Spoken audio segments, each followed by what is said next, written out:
I want to introduce the panel. Paolo Tamburelli is one of the editors of a magazine that Prix is at the moment reading, I think, for the first time, but it is a very famous young magazine from the new generation of Italian architects, which I think is very promising, and we were very happy to be able to get this cooperation with San Rocco, not only for today, but also for several meetings of this sort that are about to come during the time span of the exhibition. We are very happy to have the Minister for Culture, Constitution and Public Affairs, Public Service of Austria with us, Josef Ostermayer, der Minister für Kunst, Kultur, Verfassung und öffentlichen Dienst. Also ein sehr interessantes Ressort, wo ich glaube, dass auch sehr viel Macht verbunden ist an einer klug gewählten Stelle.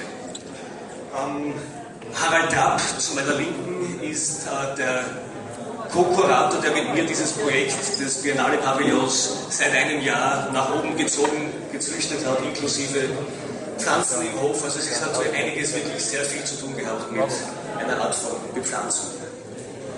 We're sitting here in the... I mentioned Prix before as in this function of reading the magazine, but I will mention him again as his function as panelist in this discussion about dialogue and architecture. And what I wanted to say is that the space we are meeting in is a panel space. We thought that bringing together all these centers of power from all the nations that represent one interesting thing. If the political elite of the countries decides to make something very, very important with architectural means, this is the result, and this makes you think, so is this the best they can do? Because this is certainly not the idea of the people, but it is the idea of the political elites, and this is one of the topics we are going to talk about now. And I hand over to Paolo to start the discussion. Good morning. I would like to start the conversation in a very simple and direct way. We are here in this room seeing all these models of parliament buildings. And of course, what is striking in all these wide models are the forms, the volumes of these buildings. But even more striking is the difference in pure size of these objects. And of course, there's a correspondence to a certain extent, small country, small parliament, but not really also. And I think size is an architectural decision, although most of the time size is not chosen by the architect because there's a program, it's not chosen by the architect, there's a plot, it's not chosen by the architect. But still there's an issue of selecting the size of the building you want to build. Do you want to build something big or do you want to build something small? And in the case of the parliament, to build something big, explicitly big, could run the risk of rhetorical monumentality that probably is not what we want to correspond to contemporary political institution. But on the other side, also the kind of attempt of hiding the building, keeping it as small as possible, somehow runs the risk of presenting the parliament as a purely administrative thing, without an explicit rituality, without a explicitly public dimension. So, given that Prix was designing a parliament in Albania recently, my very simple question, just to start, is: do you want to make a small building or do you want to make a big building? This is not the question, because it depends on the program, a given program. And this is the result of a competition meaning it's not the building which will be built, because that's the way of the competition. You make a proposal, and then you have to work with the client to work it out and make it reasonable. But I think the more interesting question is, where does the language of the architectural language of this parliament are coming from? Read these buildings like a fluid, democratic, processing decision, or does it read like a hierarchic, power, authoritarian language? And why do we use this kind of language in a democratic society? I think this is a question which is much more interesting than the elements of architecture, much more interesting than a lot of other things we are discussing. I think, where does the language, the formal language, comes from? Does the democratic society decide to build it like that, or does it a frustrated architect, or a frustrated politician, or an authoritarian politician? This is the real question of architecture nowadays. No, I would, before we answer this question, I would like to add something, that it's really not so easy to read architecture. The same elements can mean completely different things in different historical eras, and especially the issue of classicism that we had to deal with a lot in doing this research. In the very beginning, in the late 18th and early 19th century, using classicism was a reference to France, was a reference to Enlightenment. The White House using elements from French classicism. This was an idea going back to the French Revolution, putting a reference to the early days of Enlightenment. And still today, in these classicist buildings, you can read fascism, you can read authoritarian structures, but there is still a glow of Enlightenment in these things, which makes it very, very complicated for me to be radically critical about a nation in some newly founded state that says, now we want to become part of this global community, which language do we use?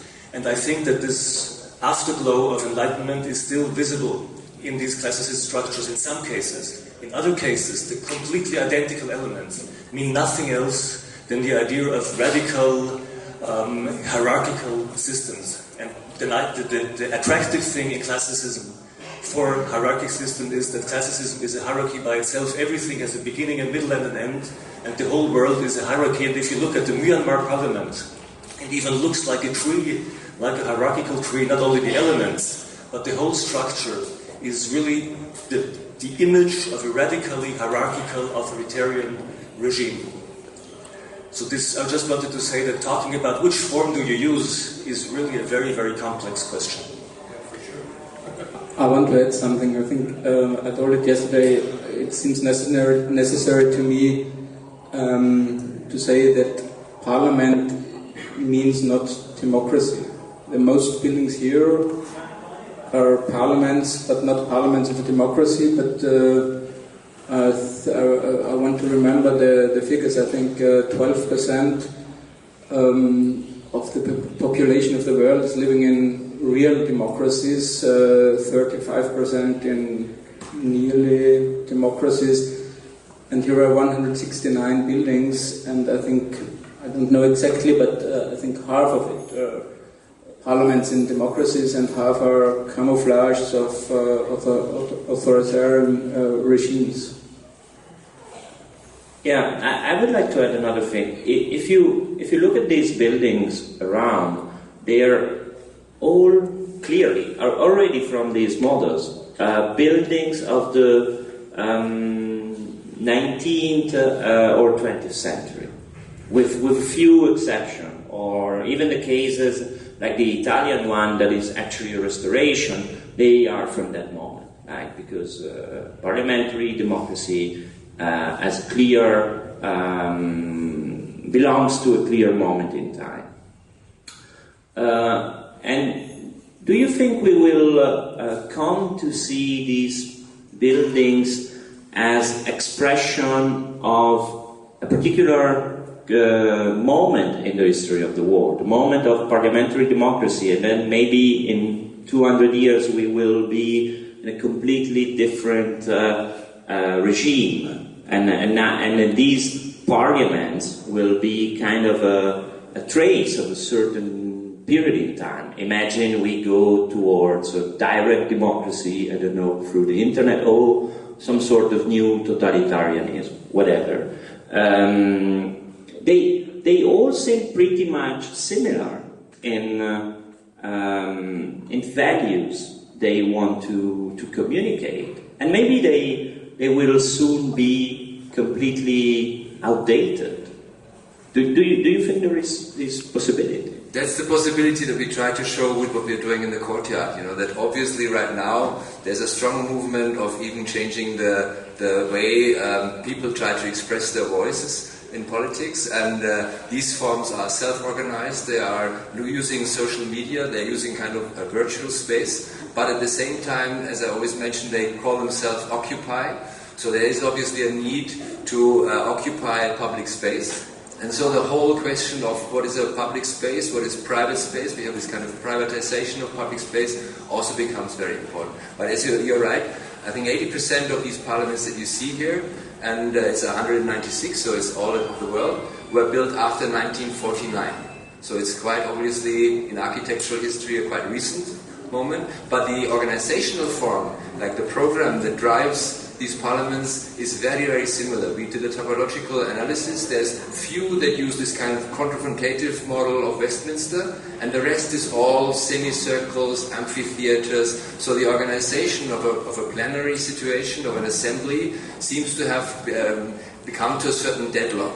There's no innovation, and it's just repeated. And we thought that, for example, and that would be also a question for our minister, now that the Austrian parliament has to move into a temporary situation because they have to move out of the existing parliament for at least 4 years, I think, this would be an ideal moment to try something experimental, because, and I don't know what exactly the plans are, but maybe he can tell us something about that. No, I can't tell it. We are in I said it, in a real democracy, and one part of the real democracy is that different parts of power are separated. The legislative, the executive, and the judicative. I'm from the executive, the parliament is legislative. But you have an experience as deputy. You have been a deputy. No. And you ever? Yeah, yesterday was the director of the parliament here, the director general. I think he explained a little bit what the next steps. We try to separate the powers in Austria, and I'm not responsible for the parliament and for the way of the renovation and where the deputies are being. I'm not a deputy, I'm part of the government. Yeah, no, but I was trying to ask something much more personal, much more simple, based on your experience as deputy. That is quite. You've never been a deputy. Okay. So it's the wrong question. Yeah. Well.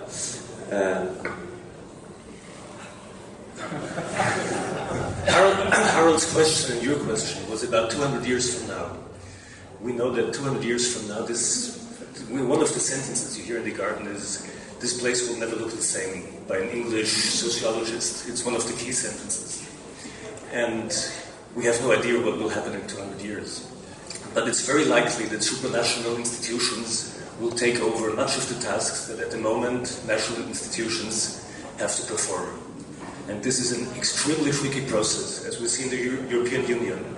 This is not a show against nations or the idea of national identity. It's certainly a show against nationalism, because nationalism will probably not solve any of the really important problems on the planet.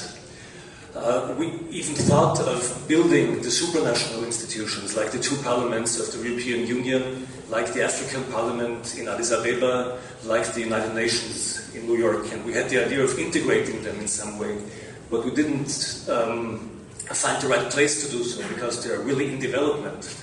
Even the United Nations is in blockade status with no ability to solve problems like Syria or other really important problems. So this is a process where I think 200 years is far too distant. We would have no idea what the political management and power distribution of the world will look like 20 years from now. And this is also the reason why we integrated the Himmelb's Dalian project, which is a big conference center. But if you look at the floor plan of this conference center, you have 6 plenary halls, actually mimicking all of the parliamentary arrangements that you can find. The central one, the semicircle, and even the Westminster thing can easily be installed. And the whole project of Dalian, I think it's a $450 million project, a really large thing, was financed for one reason: to keep the Davos Economic Forum Asia in Dalian. They meet every 2 years, every other year in Dalian. So this was a present of the city to get those economic leaders to the place, to meet with political leaders, but there is not much democracy around at this place. But there is power distribution going on in these 2 days every other year that probably is much more important than the whole year's work of many of these parliaments on certain issues. On other issues, the localized management certainly is extremely important. The feeling of representation by the people in an area is important. So these buildings have a function, and I think they will have a function 200 years from now, but it will be in a very, very different context. Yeah. More speculation? Another thing that I think we might question is the issue of theatricality of a parliament. If I'm not wrong, the first horse-shaped parliament was the French one, and was a suggestion of a deputy of the convention that happened to be an architecture theoretician. It was Curator, you can see. And at a certain moment, the place where the representative of the king, of the church, and blah blah blah were meeting, there was a big rectangular hall stepped, and that was immediately corresponding to a social organization that had a very clear point of speaking. Somebody was speaking, the king, sometimes the clergy, but the others were just listening.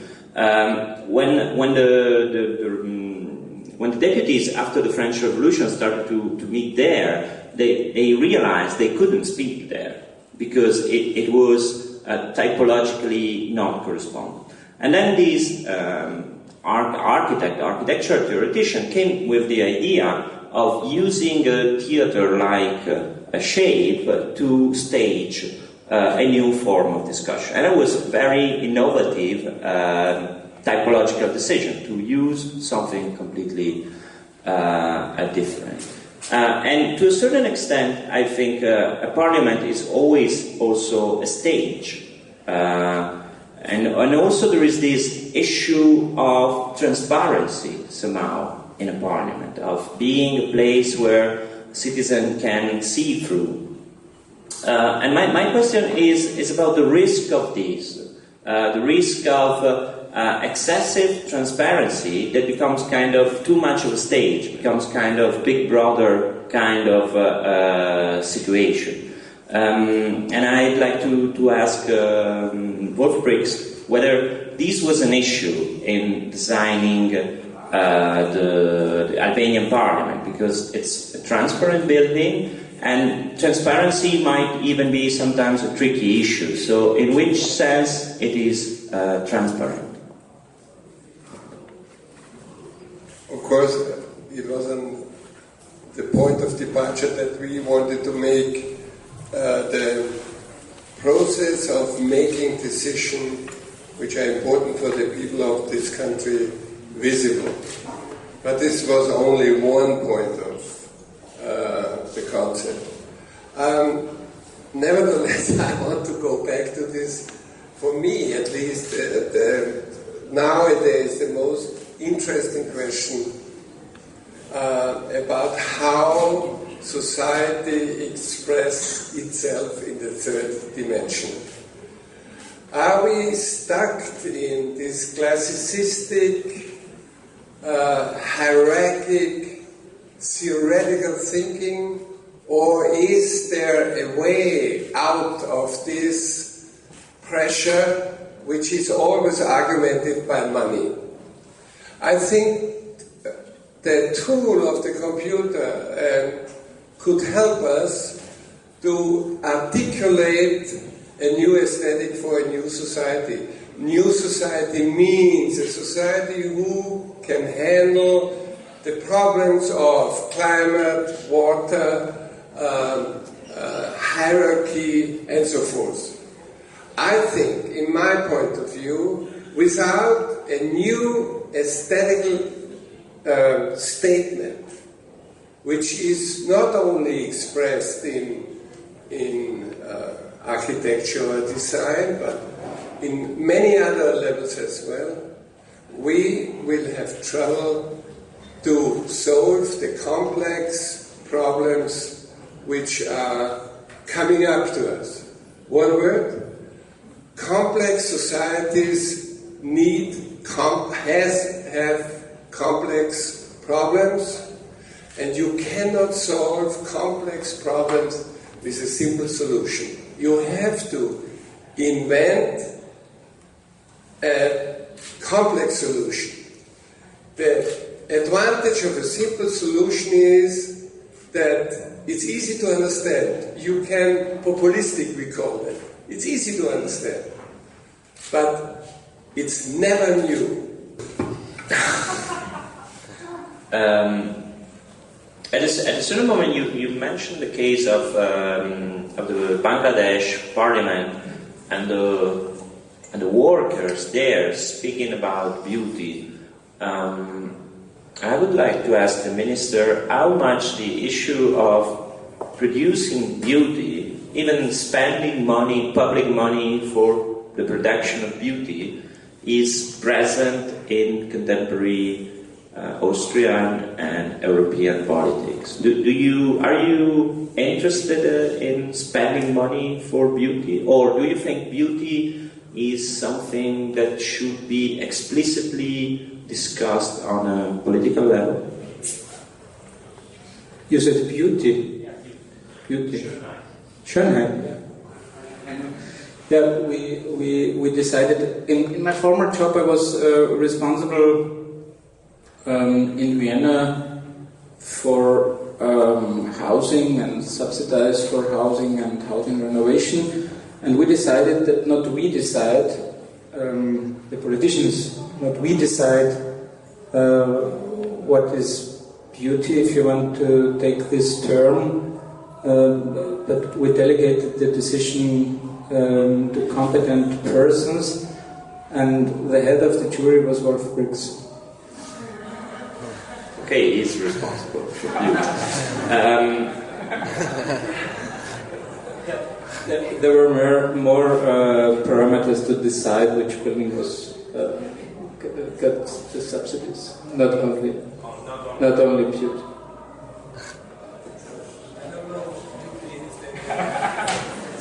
So we decided to do this. Are there any questions from the audience? No, but she has a question, so.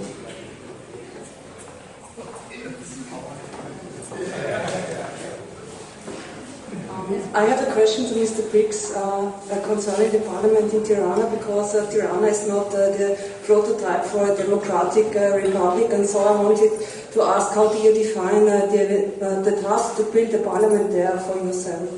So was it the task to build the ideal parliament, or how did you approach this situation? Okay, I have to make a long story, which is very interesting, because this is an example for architecture and politics.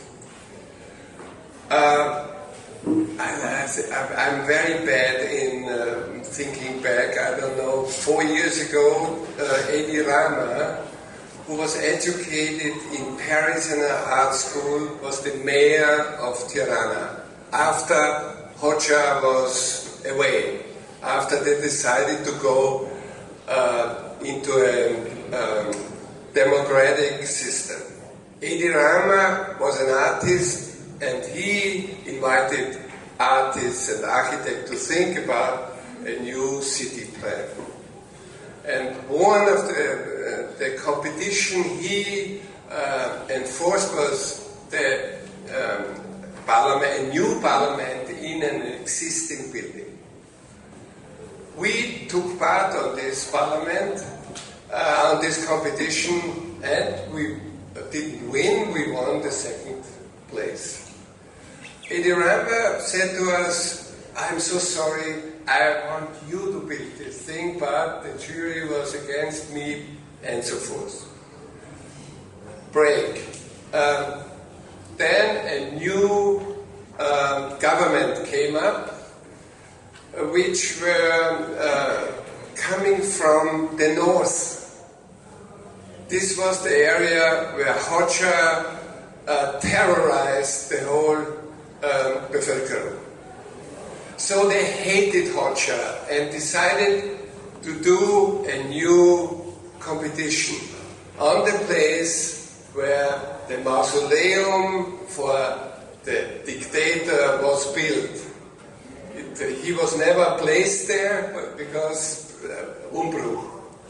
So, and they said, okay, erase this ugly symbol.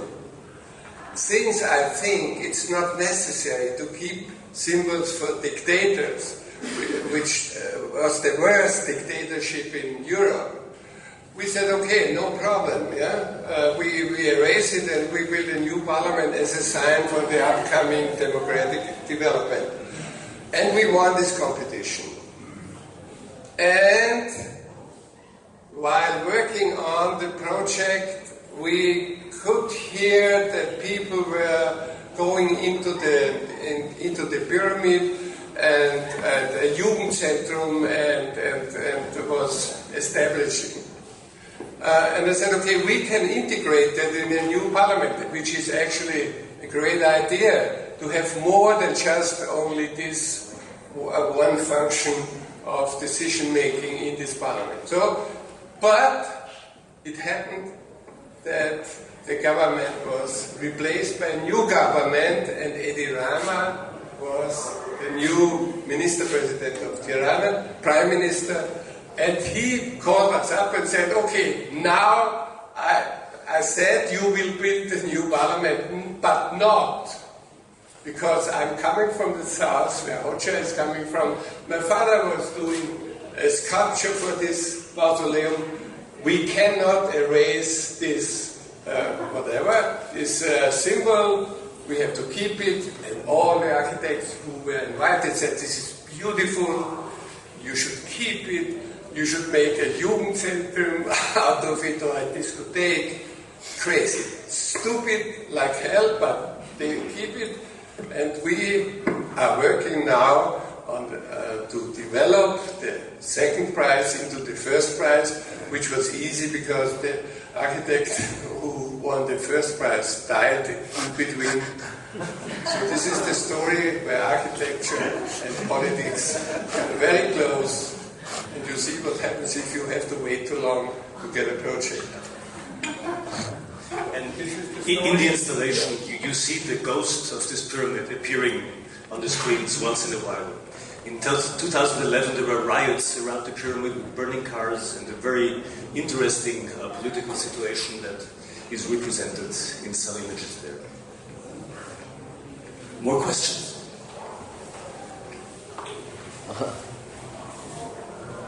I have an undiplomatic question. In all your research about these buildings, which is the building you came to dislike most?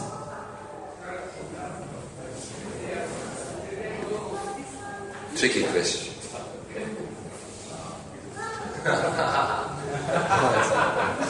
Probably Myanmar, to think of a state that renamed itself, that's been under dictatorship for such a long time, then relocates its capital and then tries to become so democratic that it needs the biggest parliament in the world, is really creepy to a certain extent. If you look at it, everybody really goes there and thinks it's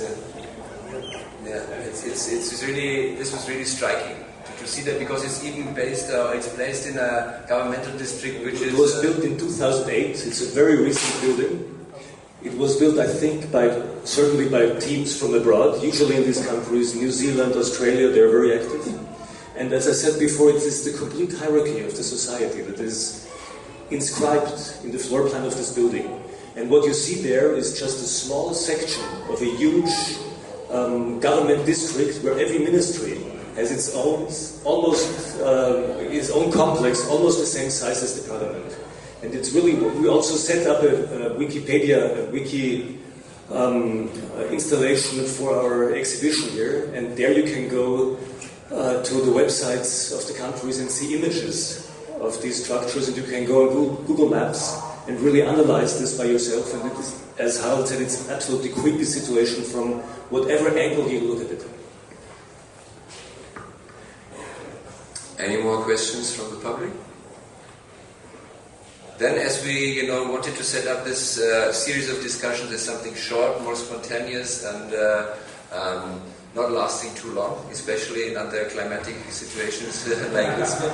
So then I thank all the participants, and especially Paolo from San Rocco, with whom we'll continue to collaborate, and we try to, even if we get the budget, to extend this. Right now it's planned for 3 or 4 sessions, because one of the reasons why we also chose to place all the objects on the wall was to keep the space open, so that the space can be used for discussion and for assemblies, for exactly that, what parliamentary buildings should be for. So thank you very much, and you'll find the new dates on the home pages, and we'll also always have posters outside.